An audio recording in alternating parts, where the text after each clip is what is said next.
France Info, 10h08, le tennis avec l'Open d'Australie à Melbourne et une bonne nouvelle pour le camp tricolore. Gaël Monfils, qualifié pour les huitièmes de finale, il a battu en 3-7 le letton Ernest Gulbis, 250e mondial. Patrick, Elisabeth, Galilée, Jude, Khaled, Lucas et Enzo habitent à 7000 km les uns des autres et pourtant ils partagent sans le savoir un trésor. Il se trouve juste ici, sur cette table. Ce chocolat m'aura emmené drôlement loin.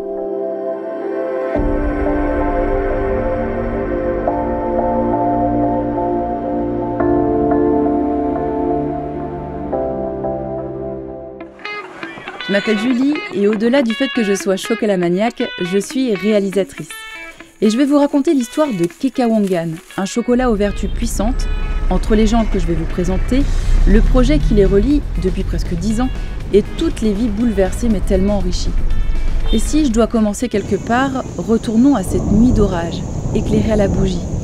C'est la première rencontre entre les producteurs camerounais et une délégation française. Nous sommes en 2015, au Cameroun, dans la coopérative de Bitili, au sud de la ville d'Ebolova. Il pleut à torrents et le tonnerre se mêle aux conversations d'un nouveau genre pour ces producteurs encore très sceptiques. Ce type d'atelier, aujourd'hui, ça ne s'est jamais fait. Dire que le producteur il va aller jusqu'au chocolat, dans le monde, ça ne s'est jamais fait. Pourquoi? Parce que le sucrier se sucre, exactement. Parce qu'il se dit, mais ça n'intéresse pas les intermédiaires. Que vous soyez autonome et que vous gagnez finalement leur part. Vous nous apportez plutôt la matière grise qui va nous amener maintenant à sortir de la pauvreté avec un élan beaucoup plus grand. Nous avons le verger. Vous avez la technologie. Et c'est vous, les producteurs, vous qui allez transformer votre produit. Ce soir-là, je suis très émue, car je sais que nous sommes en train de vivre un moment fort, l'aboutissement de 5 années de travail. Depuis 2010, il y a eu tant d'exploration, de mobilisation, de doutes, de réflexions, où les élèves, les personnels et tous les acteurs du projet ont construit ensemble les fondations de ce qui allait devenir Kekawangan.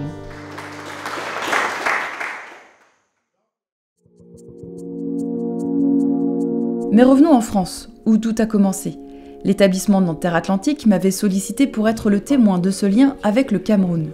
À la base, personne n'imaginait que ça irait aussi loin. Mais très vite, des élèves, en passant par les personnalités politiques, des établissements aux institutions, en passant par des chercheurs, tout le monde s'est engagé dans ce projet un peu fou. Mais attendez, il faut d'abord que je vous présente ma rencontre avec Florent Dionisi et Antoine Mbida, deux personnages clés. Lui, c'est Florent, il est chargé de mission développement durable à Nanterre Atlantique. Et voilà Antoine, c'est le directeur du collège régional d'agriculture d'Ebolova. Ces deux-là, ils étaient faits pour se rencontrer, deux utopistes qui croient en leurs rêves, deux acharnés de travail et surtout deux frères de valeur. Le courant est tout de suite passé entre eux, presque comme une évidence. Il y a Stéphane Bonneseur, c'est le troisième mousquetaire de cette aventure. Il est le directeur de l'EPL qui, en prenant ses fonctions courant 2014 dans l'établissement, découvre le projet et a le coup de foudre. Il devient lui aussi un fervent défenseur et ambassadeur de Kekawangan. Car Stéphane, il aime les projets un peu fous. C'est un projet un peu atypique des jumelages inter-établissements. Je voudrais dire que c'est un très grand plaisir pour nous, n'est-ce pas, d'être précurseurs de ce genre de projet. On a les mêmes problématiques au nord et au sud et c'est vrai que là on se le dit oui on a les mêmes problématiques mais on va essayer ensemble de construire. Parce que quelquefois travailler chez son voisin ça nous permet de régler les problèmes chez soi et vice versa. Et je pense que ça c'est de la véritable co-construction et une vraie réciprocité. Revenons au chocolat. Avant d'être noir ou au lait, il y a du vert, de l'orangé et même du violet. Il faut imaginer cette chaleur étouffante, cette humidité pesante, ces grosses fourmis qui grouillent et qui piquent, et ces plantes qui grattent. Dans ces cacaoyères, les producteurs de père en fils ont appris depuis quelques années à faire autrement. Et c'est à partir de là que tout a commencé à changer. Nos vies ont totalement changé à partir du moment où on a eu des enseignements nous permettant d'améliorer notre fève, c'est-à-dire notre produit, qui est le cacao en particulier. nous avons augmenté déjà la production, la qualité et puis les prix ont changé. Pendant que les acheteurs et les autres vendaient à 650, nous on vendait à 880, 900. Alors voilà, c'est beaucoup, c'est énorme. Et les enfants vont à l'école, on peut avoir le petit déjeuner le matin, on peut bien dormir, on a de quoi payer le courant, de quoi payer de l'eau, de quoi se soigner. C'est très important. En fait, quand tu es devant l'arbre, il faut que tu dises, bon, la lumière est là, il faut qu'elle descende. Ça doit pénétrer. Et mon objectif, il n'est pas avoir des tonnes et des tonnes sur un seul arbre de cabosses, mais c'est avoir les cabosses de qualité, pour faire la fève de qualité. Une fève de qualité, c'est un bon point de départ, mais pas toujours simple de changer les habitudes et les certitudes. Car par exemple, les pesticides décriés dans nos pays développés sont encore aujourd'hui pour beaucoup des produits miracles, garantissant une récolte. D'un voyage à l'autre, j'ai quand même vu les mentalités évoluer. Mais les herbicides, ça tue ton sol, ça pollue l'eau. Et l'eau que tu bois. Mais oui. Il faut le redire, mais avant Kekawangan, les producteurs n'avaient jamais transformé de chocolat, jamais. Tout simplement parce qu'ils vendaient la fève telle qu'elle. En s'investissant dans le projet de création d'un atelier pédagogique de transformation, ils ont donné aux fèves une nouvelle vie et à leur vie une nouvelle dimension.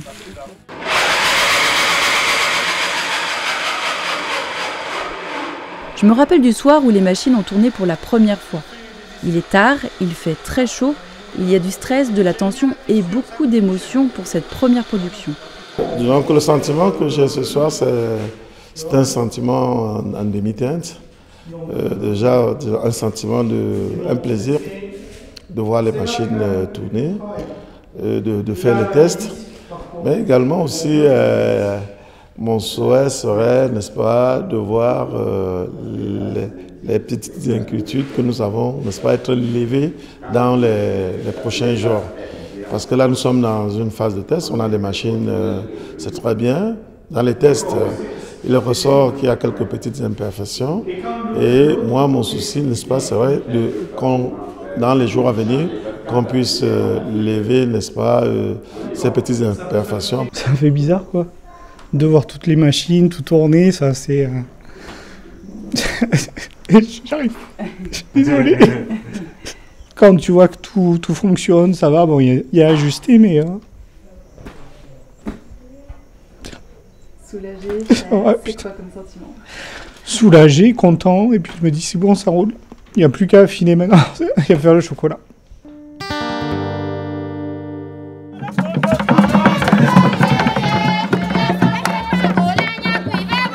Quelques jours plus tard, à Ebolova, c'est l'effervescence. Aujourd'hui, nous sommes le 6 octobre 2016, une date à bien retenir car c'est le jour J, le jour de l'inauguration du premier atelier pédagogique de transformation à l'échelle de tout un pays. C'est un jour de fête pour tout le monde, un moment fort pour toutes les personnes investies dans le projet et il y a beaucoup d'émotions. Il faut dire que pour que tout soit parfait, on a travaillé dur ces dernières heures, jour et nuit, à préparer du chocolat. Car j'ai moi aussi mis la main à la pâte, le timing était très serré, mais que de satisfaction de voir ce chocolat dégusté.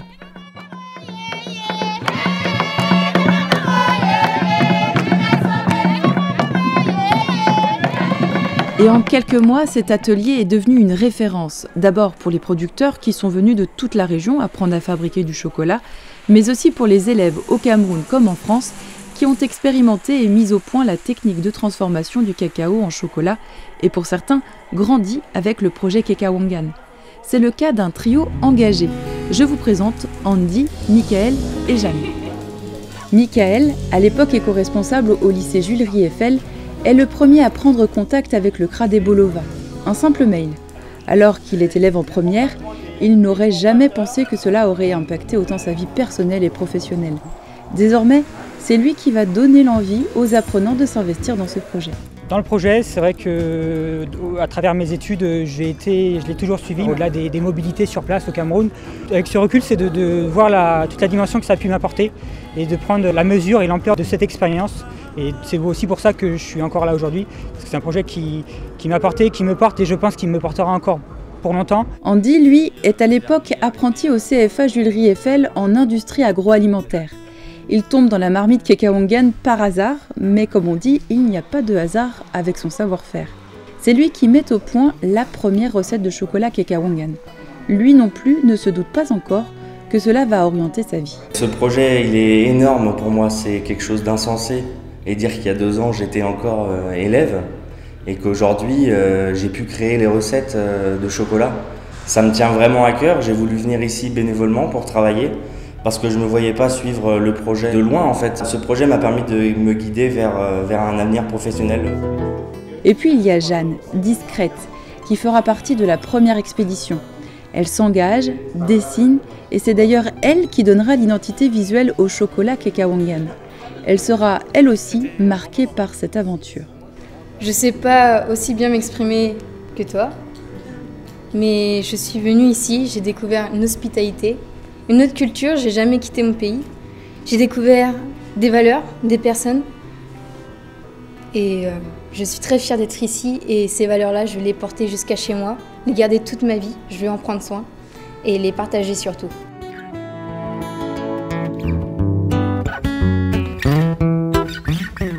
On va verser à peu près un tiers ou la moitié du chocolat. Et on va étaler notre chocolat. Comme Jeanne, Andy et Michael, ils sont très nombreux à avoir trouvé dans ce projet de quoi gagner en aisance, de quoi trouver du sens, de quoi transformer des utopies en actions utiles. Idéal pour les jeunes des établissements de Nantes et des Bolova. Grâce à Kekawangan, ils ont trouvé la dimension internationale à leur projet d'engagement éco-responsable. Des jeunes pleins d'énergie pour sensibiliser et agir au Cameroun comme en France, ils n'hésitent pas à donner de leur temps personnel et à sortir du cadre classique de l'école pour ce projet qu'ils se transmettent de génération d'élèves en génération d'élèves. L'éco-responsable, pour moi, ça représente l'avenir, la responsabilité. Pour moi, si j'ai vécu quelque chose aujourd'hui, il faudra que les générations futures puissent exploiter. Éco-responsable, ça porte déjà un partage d'idées entre les éco-responsables du CRA et ceux de Nantes, et ainsi que de nouvelles connaissances. Et de voir que même les Camerounais se mettent à devenir éco-responsables, il y a tout un engrenage qui se crée et on voit que cette transmission, elle s'accentue et s'accélère. Ça va devenir quelque chose de formidable. L'objectif, il est simple, c'est d'être au service de tous et de chacun. Faire comprendre aux gens que la construction d'un État ou bien d'une société ne dépend pas de certaines personnes, mais de la volonté de tout le monde. Les éco-responsables dans l'enseignement agricole existent depuis un petit moment, mais ici ça n'existait pas du tout. Et du coup, c'est en rencontrant nos jeunes qu'ils se sont dit « Ah bah tiens, mais finalement nous aussi en dehors de nos heures scolaires, on peut faire des actions, tout comme eux ». Et du coup, ils ont souhaité aussi s'engager dans cette démarche éco-citoyenne. Et du coup, très localement, sur l'établissement, ils mènent des actions d'éducation-développement durable. Et puis, ils se chargent de sensibiliser d'autres aussi à ces problématiques. C'est exactement le même objectif, en fait, que nos jeunes en France. Donc c'est tout l'intérêt d'échanger sur la problématique du changement climatique, par exemple, du sol, de l'eau. On a les mêmes questions, pas toujours les mêmes réponses, mais c'est intéressant en tout cas d'en discuter, de confronter les points de vue.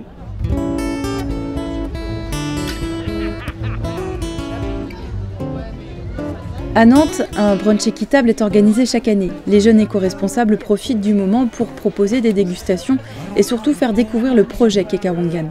Quoi de plus simple que de partager quelque chose qui nous a transformés. Du côté personnel, c'est une expérience absolument incroyable que j'ai faite. Ça m'a appris plein de choses, une ouverture d'esprit assez incroyable parce que partir là-bas, c'est pas donné à tout le monde. Et moi, j'ai pu voir comment ça marche, comment c'est le Cameroun vraiment. Comme ça m'apporte une expérience même du côté professionnel. Je peux gérer des projets, je peux m'organiser plus facilement. Parler devant des gens, ça me fait plus peur du tout.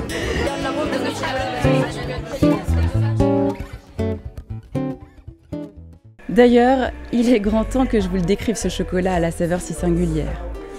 Une pointe d'amertume, des notes de fruits rouges, un soupçon de cuir, c'est une certitude, il est unique. C'est 70% de fèves de cacao, du sucre camerounais et c'est tout. Pas d'adjuvant, pas de colorant. Et la recette de ce chocolat unique compte bien d'autres qualités, reconnues par les professionnels eux-mêmes. Bien lisse, très parfumé, à l'odeur, au goût également. On sent bien l'amertume aussi, c'est pas mal pour un gâteau. Et pas n'importe quel gâteau, puisque c'est le premier moelleux au chocolat Keka-Wangan. Mangez facilement, j'avoue. Et ce ne sont pas les élèves de Nantes Terre Atlantique qui diront le contraire. Qui aurait imaginé tout cela, toute cette histoire, à 7000 km de là? Pas les producteurs en tout cas. Au début, nous n'avons pas cru, mais avec le temps et votre façon de faire, et de nous former, de nous imprimer, de nous assister, nous convainc que ça ira. L'avenir du projet nous va tout droit au cœur.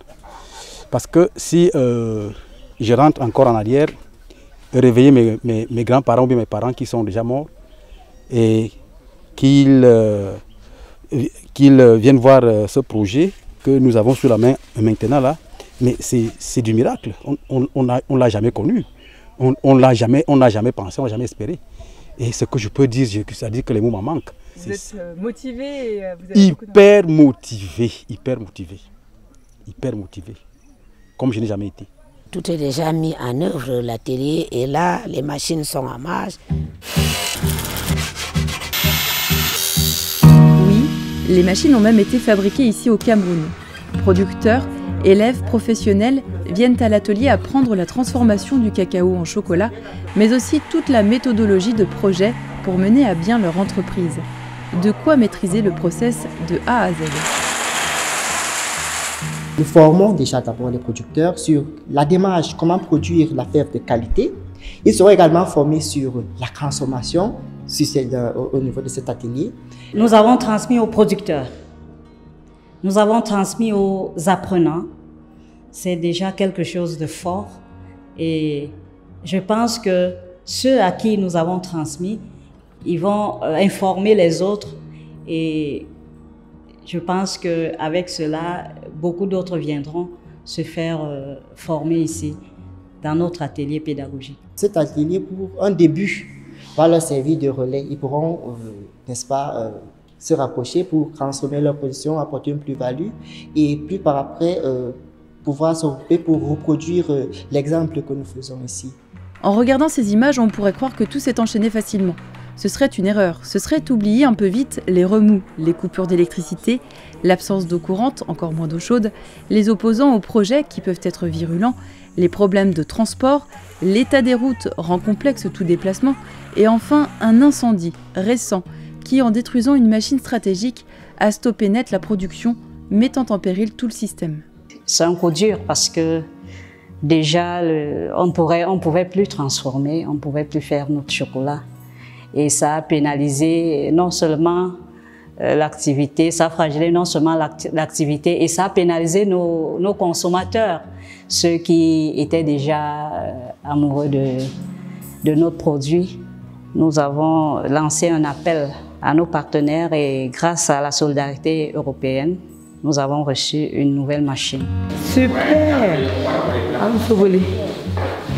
Neuf, hein? Ah oui, à l'état neuf. Nous sommes contents. Face à toutes ces difficultés, il y a un interlocuteur qui soutient techniquement et financièrement le projet depuis 2014. C'est le Conseil régional des Pays de la Loire, à travers ses élus qui se sont succédés et ses techniciennes. Sans eux, sans cet appui, Keka-Wangan n'aurait pas pu se développer comme ça. Le projet Keka-Wangan, il était très atypique pour nous par rapport à justement le fait que ce soit porté par un établissement d'enseignement des Pays de la Loire. On cherchait vraiment des projets qui étaient structurants et qui impliquaient en plus plusieurs acteurs différents. Et c'est pour ça que le projet Keka-Wangan est vraiment intéressant parce que justement il implique plusieurs typologies d'acteurs. On est très attentif à la politique éducative et puis notamment justement à la participation, l'implication des lycées à l'international et des jeunes lycéens, donc à leur mobilité, à leur ouverture. Parce qu'il est tout simplement bien construit, il y a de la pédagogie, il y a de l'accompagnement sur place, il y a un suivi, la pérennité du projet qui deviendra à un moment donné autonome et puis il y a également de la formation qui est effectuée par les acteurs du lycée là-bas sur place et un retour des évaluations et un retour, une valorisation du projet ici auprès de nos acteurs et notamment auprès de notre nouveau réseau Pays de la Loire Coopération Internationale puisque le lycée y adhère et pourra présenter ce projet en particulier.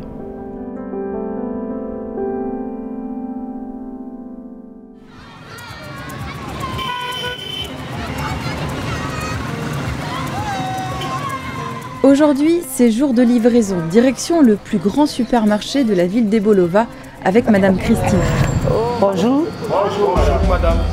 La livraison de chocolat. La livraison de chocolat ce matin, comme en semaine. Chaque semaine, on m'apporte 50 pièces comme ça là. Et je remets dans mon rayon. C'est de très bons chocolats du pays, ça se vend très bien. De retour dans les étals, le chocolat Kekawangan se consomme sur place et par de plus en plus d'amateurs. Et sans le savoir vraiment encore, les habitants d'Ebolova vont pouvoir découvrir une nouvelle saveur, celle du commerce équitable, avec la naissance d'une marque de territoire Made in Ebolova. Ebolova est rentré dans un chemin pour créer une marque de territoire, donc, qui serait la première marque de territoire au Cameroun, Made in Ebolova, avec dedans le cahier des charges strictement copié du commerce équitable avec un aspect évidemment territorial très fort. Donc ça c'est vraiment la particularité du projet, c'est que cet atelier pédagogique bénéficie à l'ensemble du territoire en partenariat aussi avec des collectivités du Nord. Ce jour-là, le comité de pilotage Territoire de commerce équitable d'Ebolova officialise justement les choses, suscitant quelques interrogations. Qu'est-ce que c'est le commerce équitable? Quelle est sa démarche? Quels sont ses principes? Moi, je voudrais savoir comment est-ce que dans cette démarche de commerce équitable, on tient compte du pouvoir d'achat du consommateur. Vous avez parlé de la traite des enfants. Au Cameroun, 50% de la population a moins de 17 ans. Et par rapport à la précarité de la vie, qu'est-ce que vous mettez derrière le terme enfant?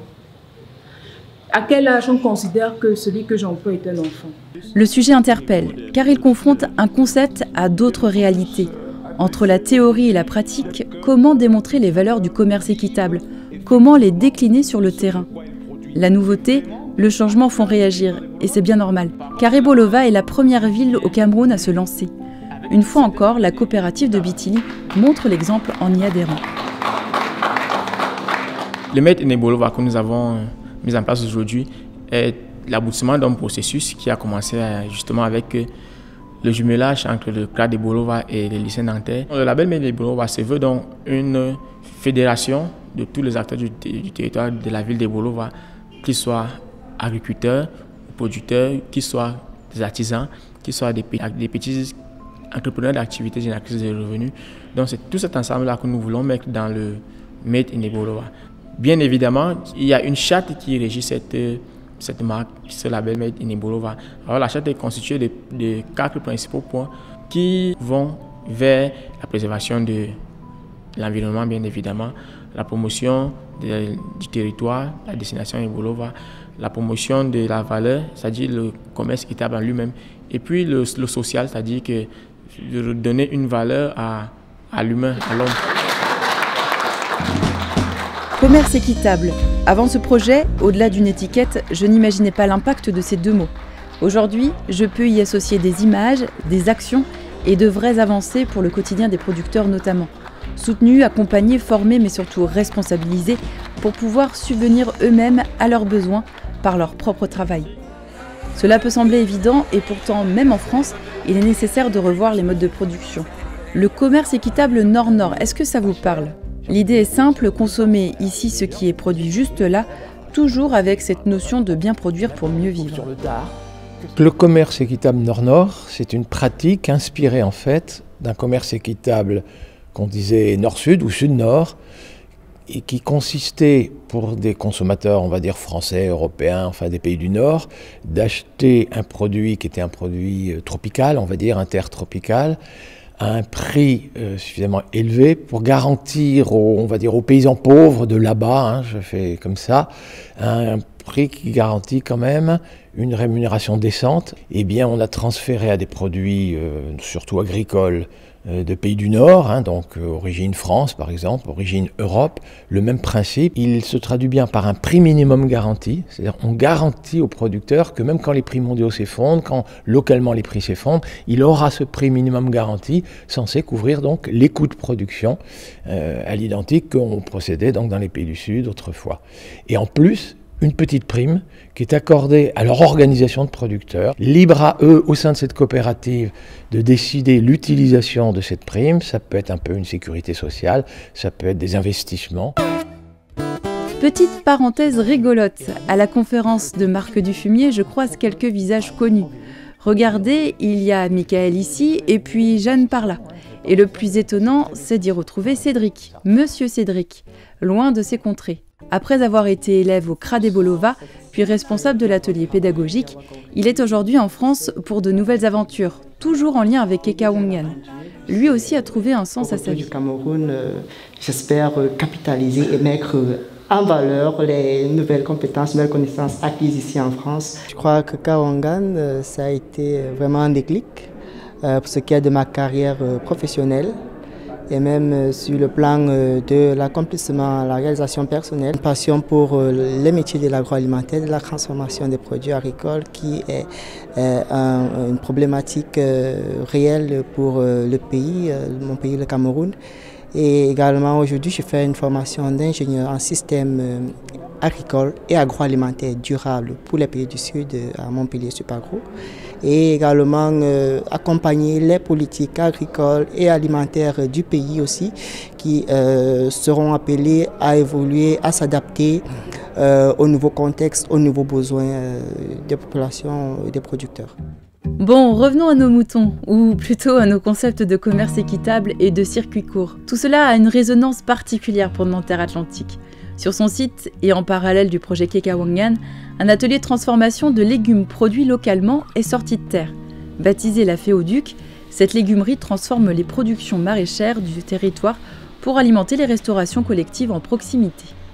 Nous, on a fait le lien avec les éco-responsables et le projet Kekawangan, donc ça date de 2015, avec le déplacement qu'on avait fait sur avril 2015, notamment par rapport aux problématiques de gouvernance, des outils pédagogiques de transformation et les filières donc en cacao sur le Cameroun et sur le maraîchage au niveau de la Loire-Atlantique. Donc nous, c'est vraiment deux projets qui sont parallèles parce qu'on s'est rendu compte assez rapidement que les problématiques des agriculteurs des pays du Sud et des pays du Nord se rejoignaient et qu'on pouvait trouver ensemble des solutions. Qu'il s'agisse de la Féoduc ou de Kekawangan, Nanterre Atlantique joue les catalyseurs en proposant aux élèves de plonger au cœur des problématiques réelles de notre société. Des projets très transversaux qui ont un impact fort sur tous, des élèves à leurs familles, en passant bien sûr par les équipes de tout un établissement. Ce projet, il infuse aussi à l'intérieur de l'établissement. D'abord, il s'inscrit dans notre projet d'établissement. Il y a très clairement ces notions-là, ces notions aussi de citoyens du monde. Et puis, depuis le départ, c'est peut-être une centaine de jeunes et de personnels qui y sont allés. Ce n'est pas le projet de quelques-uns, ce n'est pas une secte à l'intérieur de l'établissement. C'est un projet qui devient de plus en plus collectif. On va le développer sur tous les centres de l'établissement. Et puis, ça influence nos autres projets. Projet au Maroc, on a un projet au Québec, on a un projet en Allemagne et ces projets-là sont nécessairement impactés positivement par ce qu'on vient de faire pendant 3 ans au Cameroun. Sans l'énergie de toutes ces personnes, l'issue n'aurait pas été la même. Je me rappelle très bien de mon premier tournage à Nantes, des schémas dessinés au tableau, de ce partage de connaissances et de Pierre Blaise Angot et de son regard convaincu alors que tout était à construire. Arrivé du Cameroun, il apportait alors son expertise en tant que coordinateur de la rénovation de l'enseignement agricole au Cameroun. C'était fin 2014, des mots et des images qui prennent aujourd'hui des airs visionnaires. Quand on regarde le projet, il a bien une entrée pédagogique, mais c'est quand même un projet assez structurant qui fait un pas en entrant par le concept de commerce équitable, mais qui en fait est un projet très opérationnel de production de richesses et de création d'emplois dans le cadre de ce qui se passe au Cameroun. Et ce qui fait de cette aventure une histoire unique, c'est peut-être le fait de l'avoir pensé dès le début comme un modèle inspirant. 5 ans plus tard, je le retrouve au Cameroun. La réussite du projet est telle que cela a permis de contribuer à la rédaction du contenu d'une convention de partenariat intergouvernemental. Ça s'appelle un accord cadre et ça illustre vraiment la puissance du projet. Il faut aussi pouvoir ajouter que dans le cadre de l'accord cadre entre le Cameroun et la France, cet accord cadre capitalise sur l'expérience qu'on a eue avec Kekawangan dans la mesure où cette expérience détermine des opérateurs. Et l'opportunité est ouverte dans cet accord cadre la France et le Cameroun en matière de formation agricole pour dire que des établissements peuvent entrer en jumelage et peuvent initier des actions de développement international à partir de cet accord cadre. Donc, cette expérience a été aussi optimisée dans le cadre de cet accord cadre Cameroun-France signé le 29 octobre 2018 qui met les deux pays dans un chantier commun de formation et enseignement agricole. À partager le plus largement possible, pour ne pas garder pour soi tout ce travail collectif. De quoi inspirer aussi d'autres établissements d'enseignement agricole pour d'autres projets, d'autres produits à transformer. Et pour transmettre, des projections débats, des réunions, des séminaires sont organisés en France comme au Cameroun au cours de ces années de co-construction pour toujours ouvrir grand la réflexion. Je pense que c'est un exemple presque parfait pour nous, parce que c'est un exemple d'un projet qui a réussi, d'un projet qui est sur une filière qui est importante au niveau de la zone. Donc c'est une bonne expérience que nous avons capitalisée. Et donc je pense que c'est important pour nous d'être ici. Ça peut être un modèle d'apprentissage, de formation, un atelier pédagogique, mais en même temps une structuration de filière. Là, cette fois-ci, on parle du cacao vers le chocolat et ses dérivés. Durant ce séminaire, nous avons justement vu qu'on peut aller vers toute cette richesse agricole du Cameroun à travers la mangue, l'ananas, tous les fruits qui peuvent être transformés sous différentes formes et qui va permettre justement à tous ces producteurs de capter plus de valeur ajoutée et donc d'améliorer encore plus leur rémunération. Et ce qui est intéressant aussi, c'est que des établissements français sont venus, ont constaté comment réussir, comment monter ce type de projet de coopération internationale et comment surtout, à travers l'éducation et le développement durable, on peut avoir une utilité sociale en aidant, en permettant à des producteurs de vivre dignement, permettant à un pays de se développer également. Les fruits séchés, mais quelle bonne idée! Les élèves de Nanterre Atlantique n'ont pas attendu pour travailler sur le sujet. En phase de test, les premiers résultats sont plutôt concluants. On a fait des tests pendant 3 mercredis avec les jeunes sur d'autres produits, d'autres transformations de produits qu'on peut trouver au Cameroun. On a essayé sur de la mangue, on a essayé sur de l'ananas, sur de la banane. Ce qu'on a pu tester, c'était des produits qui, une fois transformés, se conservaient bien, facilement et qui ne demandaient pas forcément de procédés trop complexes et trop coûteux en énergie, en matériel. Les perspectives économiques sont donc très nombreuses en ouvrant le champ des possibles à toute filière à l'échelle de tout un pays en pleine mutation agricole, de quoi se réjouir dans les hautes instances. Nous sommes au cœur de l'économie au Cameroun dans ce domaine-là. Là, nous parlons cacao, mais devinez qu'il serait bon qu'on élargisse à d'autres filières. Je pense notamment aux fruits et légumes. Ce que nous faisons va contribuer et est en train de concourir à la mise en œuvre de la révolution agricole du Cameroun et en combinant les aspects pédagogiques avec possibilité d'extension de l'expérience de Ebolova, les combinant avec les aspects économiques. Nous sommes au cœur de la filière cacao, il faut aller le plus loin possible. Assurément que nous avons pris le bon cap, il nous revient de le tenir fermement. Dans le monde agricole, en France comme au Cameroun, on a sur certains points les mêmes difficultés ou les mêmes sujets. La recherche de valeur ajoutée, la structuration de filières et les échanges d'expériences. Et là, c'est un très beau projet entre 2 lycées agricoles publics et avec cette volonté d'échange de jeunes et d'experts pour justement développer une filière produits transformés et créer de la valeur ajoutée pour les territoires. Direction la coopérative de Bitili, car c'est ici que l'on ressent le plus grand changement. Les producteurs fabriquent petit à petit leur propre atelier pédagogique. Une nouvelle étape, celle de la duplication, tant rêvée dès le démarrage de la coopération. Le savoir-faire va donc se transmettre désormais de producteur à producteur, pari gagné. Nous avons, je dirais, bénéficié de cet encadrement de ce jumelage. Ce sera égoïste de garder un si bonheur tout seul, puisque autour de nous, le cacao est la plus grande culture de rang dans notre région du Sud.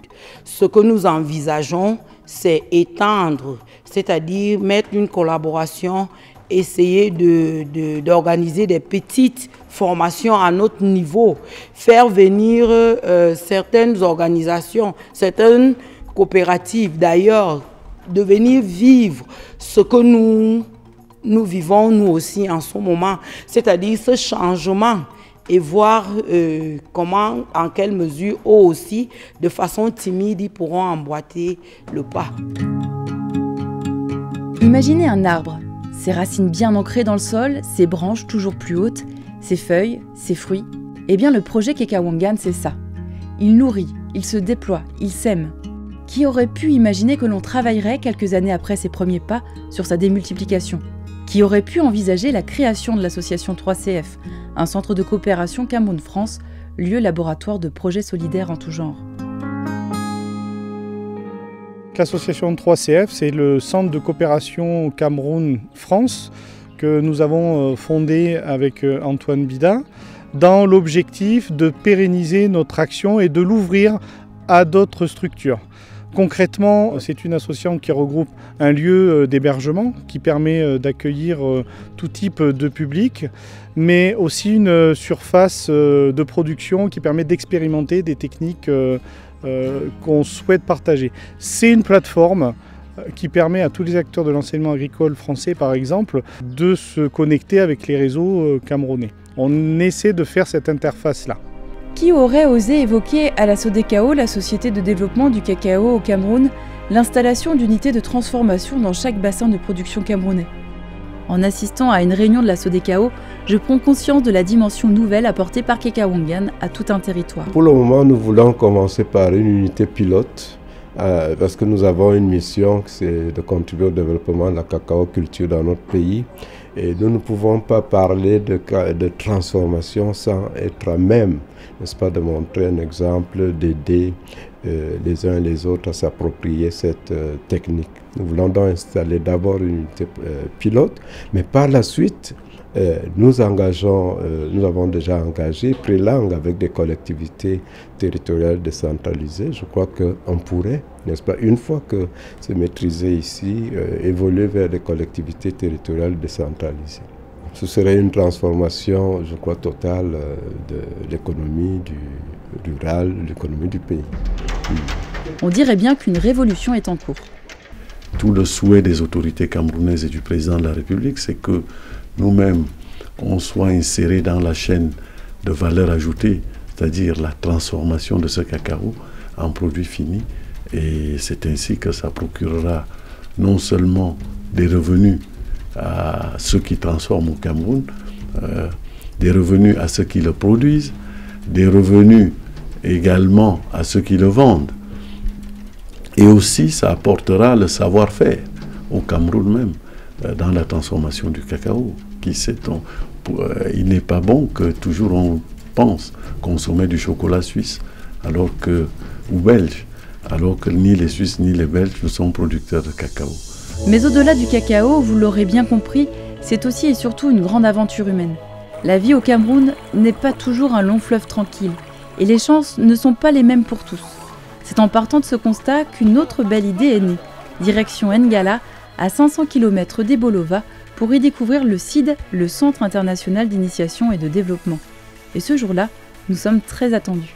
Ici, nous avons là nos étrangers qu'on attendait depuis le matin. Ils sont là, ils sont venus travailler avec nous pendant quelques heures. Comme vous le connaissez, c'est depuis décembre que nous avions engagé ces activités-ci. Désormais, c'est nos potentiels partenaires. On va travailler ensemble pour longtemps et avec vous. En assistant à cette journée d'atelier dans laquelle un ancien élève du CRA ouvre la première page d'une nouvelle histoire d'échange et de partage, je prends conscience du pouvoir magique de Kekawangan. Ici sont écrites les bases d'un nouveau jumelage avec cette même envie d'agir. Et à chaque fois, Kekawangan suscite des questionnements profonds et une ouverture d'esprit. Mais maintenant, en termes de problématiques, c'est vrai que ce n'est pas facile. Mais nous y allons parce qu'il faut qu'on travaille beaucoup. Il faut beaucoup travailler, il faut beaucoup réfléchir. Et pour la réflexion, doit aller dans deux sens. D'abord interne et externe. qu'est-ce que nous avons à l'interne qu'il faut transformer, qu'il faut partager, et qu'est-ce qu'il y a à l'externe qu'on doit adopter, qu'il faut partager, adopter et mettre en œuvre. Voilà un peu ce qui est problématique. Mais nous pensons que si davantage on accentue la coopération, nous aurons dans l'avenir des très bonnes perspectives de développement.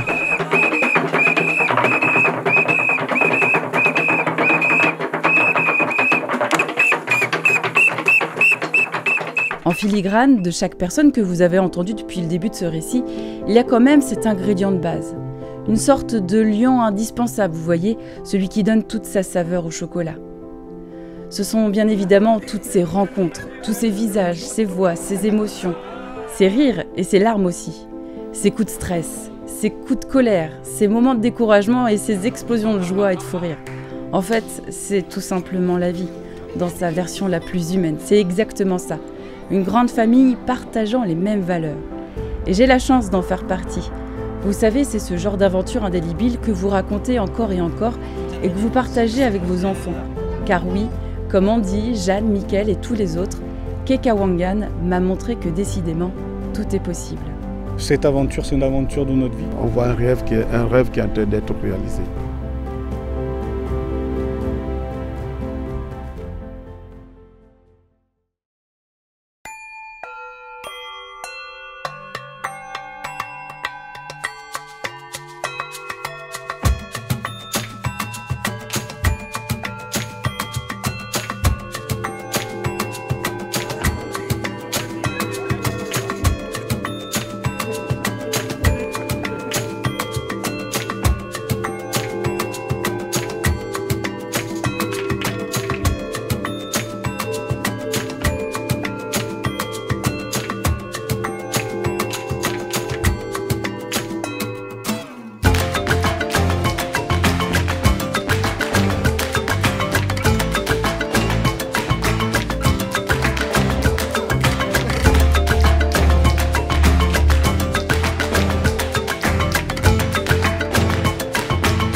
Oui, moi c'est Fouman Tonton Dieudonné.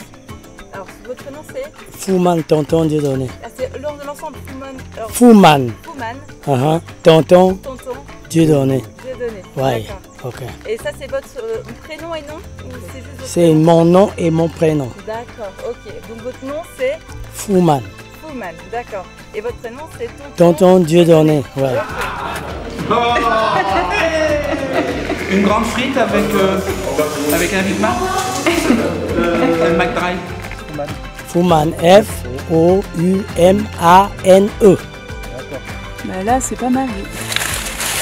Si je m'approche encore. C'est aux fourmis, hein, ne touche pas les feuilles. Ah oui, il y en a plus. Attends. Oh non, il y en a pas. Ah si, il y en a plein. Non, ça va, il y en a pas. On surveille, on surveille, nous on surveille. Alors Stéphane, c'est ton prénom ou c'est ton nom?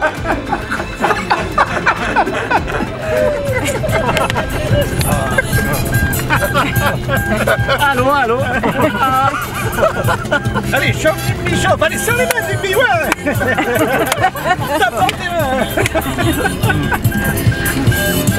Ça va, Mickaël? Bon, attendez, on va fermer juste un peu les vitres, on peut pas avoir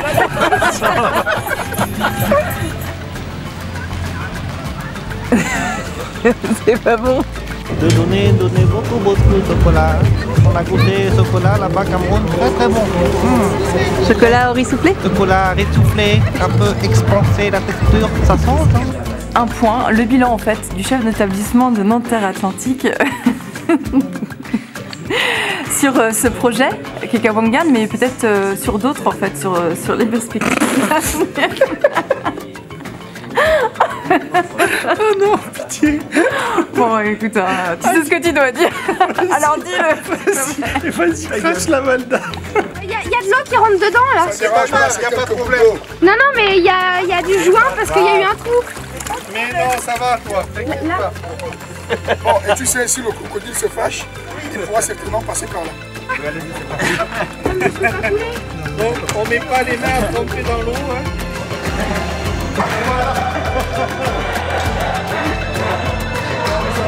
Nous sommes pareils là, nous sommes frères là.